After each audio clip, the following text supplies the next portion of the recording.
America में H-1B visa पर Trump सरकार के नए फैसलों से भारतीयों को दिक्कतों का सामना करना पड़ रहा है। नए नियमों से अस्थायी तौर पर अमेरिका में रह रहे लोगों से पैदा हुए बच्चों को नागरिकता मिलना मुश्किल हो गया है। इससे लंबे समय से चली आ रही अमेरिकी परंपरा बाधित हो रही है। पहले जो भी यहाँ पे रहता था, वहाँ पे जो भी जन्म लिया, चाहे वो किसी भी कंडीशन में हो, 1998 के रूल के अनुसार उसको सिटीजनशिप इमीडिएटली मिल जाती थी। और उसका बहुत ही फ़ायदा लोगों को था कि हमारे भाई का छोटा बेटा जो यहाँ पे जन्म लिया, उसको इमीडिएटली सिटीजनशिप और उसको पासपोर्ट वगैरह सारा इशू हो गया जब हम लोग हॉस्पिटल में उसको लेके थे तभी। ट्रंप के कार्यकारी आदेश ने कई परिवारों की मुश्किलों में काफी इजाफा किया है। अमेरिका की 2 संघीय अदालतों के जजों ने जन्मजात नागरिकता को फिर से परिभाषित करने वाली नीति को अस्थायी रूप से रोक दिया है। कभी कभी लगता है कि हम ना भारत के रहे, ना वही यूएस के रहे, ना कभी किसी देश के रहे।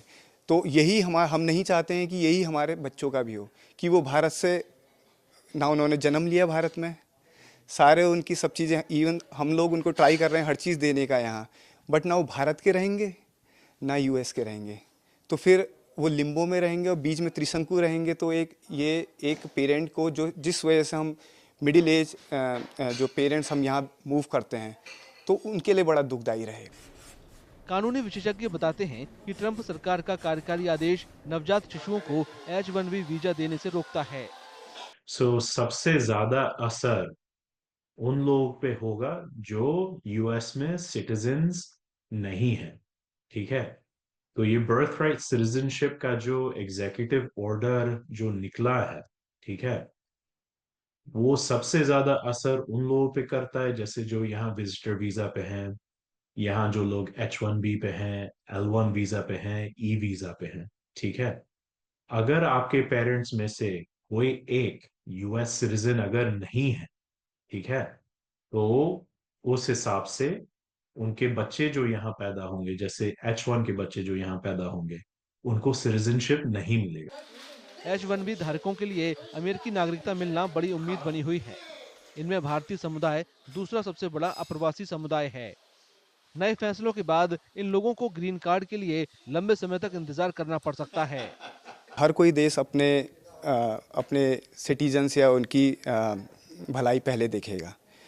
तो पर मुझे लगता है कि जो व्यक्ति, जो परिवार पूरे वैलिड तरीके से आ रहा है, वैलिड वीज़ा में आ रहा है, बट एक वर्किंग वीज़ा में आ रहा है, आफ्टर सम टाइम कुछ तो उनको एक ढिलाई मिलनी चाहिए उस पीरियड के बाद, 5 या 7 साल के बाद, या कुछ ना कुछ नए नियम लगाने चाहिए। तो उसमें मुझे लगता है कि भारत सरकार इसमें अपने कुछ वार्तालाप, डायलॉग कर सकती हैं कि एटलीस्ट नियम में कुछ ढिलाई हो या कुछ डिलेज हो, या डायलॉग करके एक मीट का रास्ता चुना जाए जिसमें भारत जैसे बड़े देश, जहां लंबी क्यू है, लंबी कतार है, उन देशों को फ़ायदा हो सके।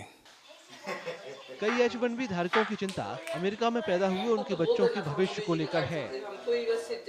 फायदा बहुत हो जाता है, जैसे कि यहाँ कॉलेज बहुत हाई पेमेंट वाला कॉलेज जैसे है कि जब मतलब उसमें बहुत सारा फीस हाई है, तो उसमें उन लोग को स्कॉलरशिप वगैरह मिल जाता है। फिर उन लोग को मेडिकल फैसिलिटी वगैरह बढ़िया मिल जाता है, तो काफ़ी हेल्पफुल हो जाता है। फिर सिटीजन होने का बेनिफिट है कि वो लोग किसी भी कंट्री में जाता है तो उन लोग को वीज़ा वगैरह की स्टाम्प करवाने की ज़रूरत नहीं है, परेशानी नहीं होती है। 2023 में भारतीयों को 72% H-1B वीजा मिले।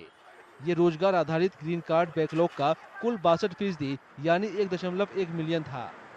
12 फरवरी को जिन लोगों को ग्रीन कार्ड मिला, उन्होंने 2012 में आवेदन किया था।